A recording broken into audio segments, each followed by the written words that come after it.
यही हमारे चाचा क्या कहते थे जब हम बोलते थे कि 10 लाख नौकरी देंगे, बोलते थे कहाँ से लाएंगे, आपके बाप के पास से लाएंगे। इसको बरकरार रखिए जब तक मंजिल पे हम लोग नहीं पहुंचा, और जिस दिन मंजिल पे हम लोग पहुंचेंगे सरकार बनने के बाद तो अपॉर्चुनिटी हो जाती है। राष्ट्रीय जनता दल के अल्पसंख्यक प्रकोष्ठ की बैठक में तेजस्वी यादव ने बीजेपी और नीतीश कुमार पर सीधा निशाना साधा है। जी हां, तेजस्वी यादव ने प्रशांत किशोर पर भी हमला करते हुए उन्हें भाजपा का बी टीम बताया है। तो वक्फ वोट के बिल पर उन्होंने कहा कि हमने अपने सांसदों को साफ कह दिया है कि यह बिल पास नहीं होनी चाहिए। दरअसल आज यह बिल पास नहीं हुआ और विपक्ष मजबूत है, तो मोदी जी को समझ में आ गया कि पहली बार कोई बिल जेपीसी में गया है। लालू जी ने सत्ता के लिए कभी समझौता नहीं किया।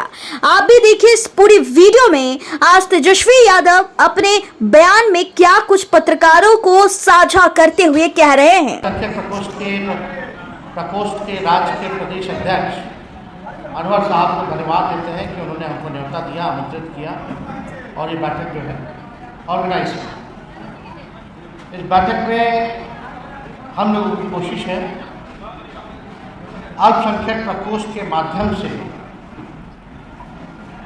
इस संगठन को और हम लोग मजबूत कैसे करें। जो गांधी जी की विचारधारा है, बाबा साहब अम्बेडकर जी की जो विचारधारा है, जो लोहिया जी, कर्पूरी जी, जेपी जी की जो विचारधारा है, जो आदरणीय लालू जी की जो विचारधारा है, गफूर साहब की जो विचारधारा है, उसको हम लोग जन जन तक कैसे पहुंचाएं, ये हम लोगों की कोशिश है। और संगठन इतना मजबूत हो कि सांप्रदायिक शक्तियां आपके सामने टिके ना। इसके लिए लगातार पार्टी काम कर रही है ताकि संगठन मजबूत हो। लेकिन यहाँ बैठे सभी लोगों का दायित्व बनता है, जिम्मेवारी बनती है, चाहे नेता हो या कार्यकर्ता हो, हम हो या आप हो, इसको सींचने के लिए, इसको मजबूत करने के लिए हम लोगों के कंधे पर ये जिम्मेवारी है। कोई सोचे कि एक व्यक्ति संगठन को मजबूत कर देगा, पार्टी को मजबूत कर देगा, विचारधारा को मजबूत कर देगा, तो ये उसकी गलतफहमी है। जब तक सब लोग एक साथ मिलकर के एक टीम के रूप में अगर काम नहीं करेंगे, तब तक ये काम में हम सफल नहीं हो पाएंगे। इसलिए बैठक की गई है, काफ़ी दिनों बाद बैठक हो रही है, और हम लोग चाहेंगे कि जो अल्पसंख्यक प्रकोष्ठ है, इसका बूथ तक जो है संगठन हम लोगों का तैयार हो जाए, प्रखंड हो जाए, पंचायत हो जाए, हम आसानी से अपनी बात को, विचारधारा को जन जन तक पहुंचा सकते हैं। यहाँ बैठे कई नेता हैं, कई लोगों ने हमारे नेता आदरणीय लालू जी के साथ कंधे से कंधे मिलाकर के काम किए। कई नौजवान लोग हैं जो हमारे साथ काम कर रहे हैं। ये लड़ाई जो है आसान नहीं है, जो लड़ाई हम लोग लड़ रहे हैं।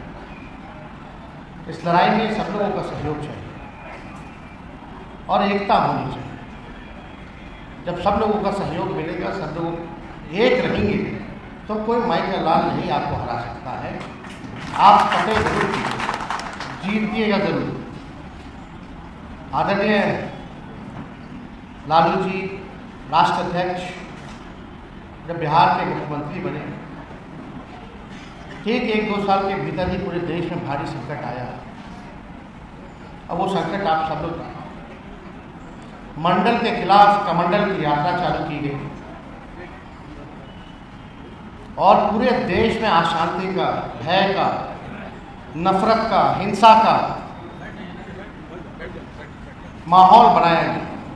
उस दौरान भी चाहे सत्ता में लालू जी ने कहा था, चाहे मुख्यमंत्री रहे ना रहे, सत्ता में रहे ना रहे, लेकिन बिहार में दंगा फसाद होने नहीं दिए।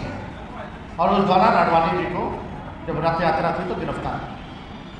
जब लालू जी मुख्यमंत्री बने, आजकल बहुत लोगों को पता नहीं होगा, मालूम नहीं होगा, जहन में नहीं होगा, हम तो बहुत छोटे थे, लेकिन जब हमको जानकारी में आए, जाने, तो हमको उचित लगता है कि नई पीढ़ी के लोगों को भी ये बताया जाए। पहली बार देश में, मुल्क में अगर अल्पसंख्यक आयोग का अगर कहीं गठन हुआ था पूरे देश में किसी भी राज्य में, तो वो लालू जी ने सबसे पहले करवाया।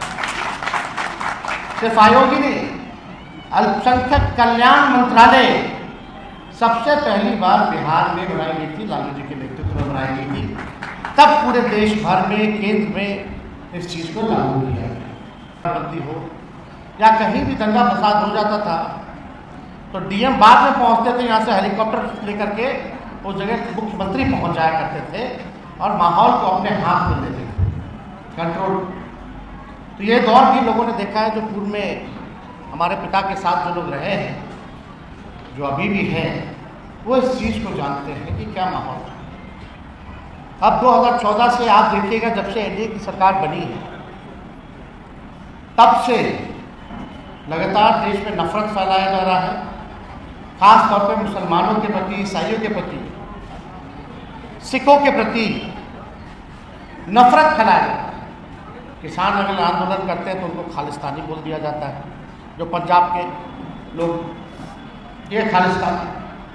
मुसलमान भाई अपने अधिकार के लिए लड़ते तो उनको आतंकवादी बता दिया जाता है, देश से भगाने की बात कर दी जाती है। इसी प्रकार से क्रिश्चियन समूह के लोगों के साथ भी होता है। लगातार ऐसे बिल लाए गए, चाहे ट्रिपल तलाक हो, चाहे आपका सीए हो, एनआरसी हो, धारा 370 हो,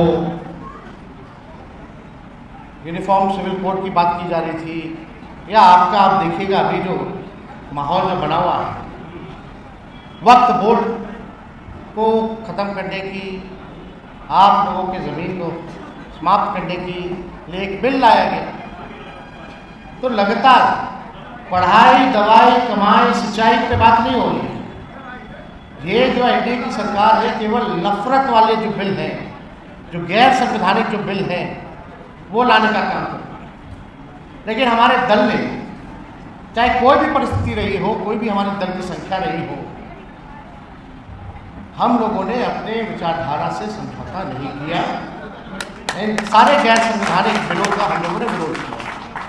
और ये जब वक्फ बोर्ड का जब बिल लाया जा रहा था, तभी राष्ट्र अध्यक्ष लालू जी ने, हम लोगों ने साफ तौर पे अपने सांसदों को कह दिया कि भाई जितने हमारे सांसद हैं कि किसी भी कीमत पे ये बिल जो है पास नहीं होना चाहिए, आप संसद में लड़िए। और हमारे सांसदों ने मजबूती के साथ दोनों सदनों में इस बिल के खिलाफ जो है लड़ाई लड़ी। और आज इतनी ताकत है विपक्ष में, जो आप लोगों के दुआ से, आप लोगों के कृपा आशीर्वाद से संख्या बढ़ी है, मजबूत हुई है। पहली बार जो है नरेंद्र मोदी जी की सरकार में कोई चीज़ जीपीसी कमेटी में भेजा जा रहा है। क्या क्या माहौल, क्या क्या नहीं बोला गया, आप लोगों को कितना प्रताड़ना झेलना पड़ा, ये बात हम लोग सब लोग समझते हैं। लेकिन कोई भी परिस्थिति रही, लेकिन लालू जी ने सत्ता के लिए नहीं, लालच के लिए नहीं, कभी भी भाजपा के साथ जाना पसंद नहीं किया। चाहे केस मुकदमा हो, जेल हो, हमारे पूरे परिवार पे केस मुकदमा हो, हर दिन ईडी सीबीआई अपना काम जो है आकाओं के कहने पे वो करता रहता। हम तो कहते थे भाई मेरे घर ही दफ्तर खोल लो, देखते रहो क्या करते हैं, नहीं करते। लेकिन कितना भी किया गया, लेकिन हम लोग झुके नहीं, डरे नहीं। लेकिन अफसोस इस बात की है कि नीतीश कुमार जी, हम सब लोग मिलकर के महागठबंधन बनाए, महागठबंधन ही नहीं, इंडिया अलायंस बनाए, और हम लोगों का एकमात्र लक्ष्य था कि किसी भी कीमत पे नरेंद्र मोदी जी और भाजपा की सरकार को केंद्र में नहीं बनने देना। लेकिन नीतीश जी ने सही मौके पर हम लोगों को धोखा दिया, हम लोगों को नहीं बल्कि देश के लोगों को धोखा दिया, और उधर चले गए। गए तो गए, उनकी मर्जी है भाई, जहाँ जाना है जाए। लेकिन हम लोगों का तो इरादा साफ था, पाक था। हम लोग तो चाहते थे कि भाई हटे। जिस प्रकार से महाराष्ट्र में, झारखंड में, कर्नाटका में, मध्य प्रदेश में, राजस्थान में विपक्ष की सरकार को गिराया जा रहा था, तोड़ा जा रहा था, एमएलए एमपी खरीदे जा रहे थे, नेताओं को ईडी सीबीआई मुकदमे डाले जा रहे थे, तो एक मौका था हमारे पास कि बीजेपी को बिहार में हम लोग सबक सिखाएं। पहले भी नीतीश जी ने धोखा दिया था 17 में, लेकिन उसको जानते हुए भी फिर भी हम लोगों ने एक ही मकसद के लिए हम लोगों ने अपनाया कि केंद्र में किसी भी प्रकार से भाजपा की सरकार ना हो। लेकिन वो उधर चले गए।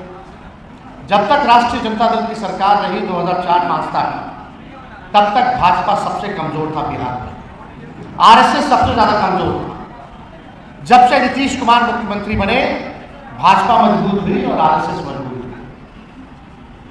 पहले किसी की हिम्मत नहीं होती थी आरएसएस वालों की कि बिहार में आने और दंगा फसाद कराने की कोशिश करें, लेकिन आज के दौर में आप देखिए किस प्रकार से जो है मजबूत हो रहा। हमको कुछ कहना नहीं, आप सब लोग होशियार हैं, सब लोग आप लोग जानते हैं कि देश में क्या चल रहा है, राजनीति में क्या चल रहा है। हम बस आप लोगों से ये कहना चाहते हैं कि जब लालू जी नहीं डरे सांप्रदायिक शक्तियों से, तो उनका लड़का भी डरने वाला नहीं। आपके मान, आपके अधिकार, आपके सम्मान के लिए हम हमेशा लड़ाई लड़ते रहेंगे, चाहे कुछ भी हो जाए। हम डगमगाएंगे नहीं, डरेंगे नहीं, निडरता से आपकी लड़ाई को, आपकी आवाज को उठाने का काम करेंगे। लोग तरह तरह का हम लोगों को गाली देने का प्रयास किया, हमारी एकता को तोड़ने का प्रयास किया गया, लेकिन आप जो आवाम है, जो जमहूरियत में आप लोग मालिक हैं, और जब जमहूरियत में आप लोग मालिक हैं तो आपको देखना है कौन कब से लड़ रहा है और कितने मजबूती के साथ लड़ रहा है। हम बस आपको इतना कहना चाहते हैं, अगर आप सब लोगों का आशीर्वाद, आप लोगों का दुआ, अगर आप लोग ताकत दीजिएगा तो बिहार में 25 में जो सरकार होगी वो राष्ट्रीय जनता दल महागठबंधन की होगी। लेकिन इसके लिए हम सब लोगों को एक रहने की जरूरत है, और हमको पूरा विश्वास है कि अगला सरकार हम लोग बनाने जा रहे हैं। इस बार भी लोकसभा में बहुत वोट मिला हम लोगों को, 9% हम लोगों का वोट बढ़ा, भाजपा एनडीए लोगों को 6% कम हुआ। 4-4 लाख से लोग हारता था, इस बार बहुत मार्जिन जो है कम हुआ, लोगों का मिला, सब लोगों का वोट मिला, चाहे पिछड़े हो, अति पिछड़े हो, दलित, आदिवासी, अल्पसंख्यक भाई, सब लोगों का पूरा मिला। अब थोड़ा सा हम लोगों को मेहनत करने की जरूरत है। सोचो जब 19 में जब एक भी सीट लोकसभा में नहीं आया था, तो 20 में हम लोग सरकार बना लिए थे बिहार में। वो तो 2-4 सीटें तो उन्हें बेईमानी करते थे, 12 वोट से हरा, 15 वोट से हरा, लेकिन सबसे बड़ी पार्टी बन करके हम बिहार में उभरे और बन गए।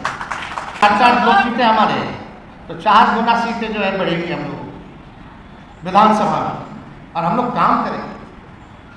हम जब मुख्यमंत्री बने तो उस समय भी 3-3 हम लोग के मंत्रिमंडल में अल्पसंख्यक मंत्री रहे। अभी भी हम लोगों ने जब कमेटी जो हम लोग का जो बना था आयोग में लगभग 28-30 हमारे पार्टी के जो कार्यकर्ता जो अल्पसंख्यक थे उनको हम लोगों ने मेंबर बनाया, और आगे आने वाले विधानसभा में हम सब लोग चाहते हैं कि आप लोगों की उचित भागीदारी सुनिश्चित जो है हम करने का काम करें। तो ये चिंता जो है ये हम पर छोड़ दीजिए, और ये भरोसा आप लोग कीजिए कि उचित भागीदारी आप लोगों को दिलाने का काम आने वाले विधानसभा में तेजस्वी करेगा। इसके लिए आप सब लोगों से यही कहेंगे, पार्टी के सभी कार्यकर्ता हैं, सभी नेता हैं, सब लोग जो है मेहनत करने की जरूरत है। अभी तरह तरह के लोग राजनीति में आना भी चाहिए, चलो ठीक है, अधिकार है लोकतंत्र में सब लोगों को आने का, जाने का। अब ऐसे कॉन्सेप्ट और ऐसा आइडिया लेकर के आया जा रहा है जहां खरीदने की कोशिश की जा रही है, पैसे पर अब राजनीति शुरू होने जा रहा है, वरना इतना दे दो, उतना दे दो, इतना ले लो, बिजनेस डील किया जाए। तो विचारधारा को पता, बिना विचार के क्या राजनीति हो सकती है, बिना साफ नियत के, विचार के क्या राजनीति की जा सकती है। हम तुमको बना देंगे, तुम बन जाओगे, इतना तो महादेव भी नहीं कहते थे। सावन चल रहा है, तो वही बात है कि सबको बनाने वाली बात। अरे बनेगा तो 243 ना बनेगा, और चुनाव लड़ने वाला कितना लाखों में मिलेगा, कितना को बनाओ। ये सब केवल भाजपा के लिए काम किया जा रहा है। अब आप सोचो आपकी लड़ाई कितनी बड़ी ताकतों से है। बिहार सरकार, भारत सरकार, मुख्यमंत्री, प्रधानमंत्री, बिहार का कैबिनेट, केंद्र का कैबिनेट, पूंजीपति, बीजेपी मानसिकता वाली मीडिया लोग, अधिकारी लोग, सब लोग हैं और आपके साथ कौन है? लोग बोलता है तेजस्वी लालू जी के साथ कौन है? तो आप ही ना असली ताकत है हमारी। आप लोग हैं ताकत। अगर आप लोगों का ताकत आशीर्वाद लालू जी को नहीं मिलता, हमको नहीं मिलता, तो हम लोग खड़े रह पाते। ये केवल ताकत आप लोगों ने देने का काम किया। यही कहना चाहते हैं, इसको बरकरार रखिए जब तक मंजिल पे हम लोग नहीं पहुंच जाते। और जिस दिन मंजिल पे हम लोग पहुंचेंगे, सबका कल्याण करेंगे, सबका काम करेंगे, सबको जगह मिलेगा, सम्मान मिलेगा। और सरकार बनने के बाद तो अपॉर्चुनिटी हो जाती है। यही हमारे चाचा क्या कहते थे जब हम बोलते थे कि 10 लाख नौकरी देंगे? बोलते थे कहाँ से लाएगा? आपके बाप के पास से लाएगा। बोलते थे कि नहीं बोलते थे? और जब हम उनके साथ उप मुख्यमंत्री बने तो 5 लाख नौकरी कैसे मिल गई 17 महीना में? और 3 लाख नौकरी प्रक्रिया झील करा करके आए। अब हमारे जाने के बाद क्या हो रहा है?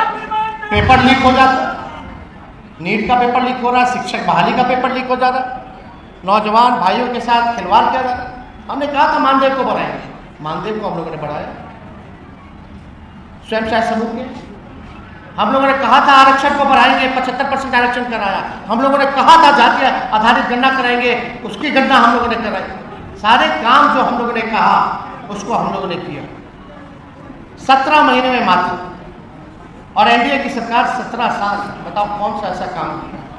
पुल गिर रहा है, लग रहा है कि कैसे गिर रहा है, हल्का सा बारिश हो रहा है, पुल पे पुल गिर रहा है। एक महीना 2 महीना में लगातार चल। आप देखिए अब पूरा 17-18 पुल जो है गिर गया। कौन है जिम्मेवार? किस पे हो रही है कार्रवाई? तो आप सब लोगों को इस चीज़ को हम आए आप लोगों को बताने कि भाई इस चीज़ को हम लोगों को जानने की ज़रूरत है। तो आप सब लोग यहाँ आए हैं, ज़्यादा समय हम नहीं लेंगे और हम चाहेंगे कि भाई संगठन जो है कार्यक्रम बना करके हर जिला ब्लॉक पंचायत स्तर पर कमेटी बना करके घूमें और लोग जो है काम करें, क्योंकि अब समय ज़्यादा नहीं है। इसलिए आप सब लोगों से यही अपील है कि और थोड़ा जोर लगाया जाए और मंजिल में हम लोग पहुँचेंगे, कामयाब होंगे। और आप सब लोगों को यही कहते हुए अपनी बात को समाप्त करेंगे कि आप लोग चिंता छोड़िए, हम सारी चीज़ों को देखेंगे, आपको पूरा अधिकार सम्मान दिलाएंगे और आपके हक हकूक़ के लिए कोई समझौता नहीं बल्कि मजबूती के साथ आपकी लड़ाई को लड़ेंगे, आपकी आवाज़ को बुलंद करेंगे और सभी लोगों का स्वागत करते हैं, अभिनंदन करते हैं और अपनी बात को यही समाप्त करते हैं। जय हिंद, जय भारत।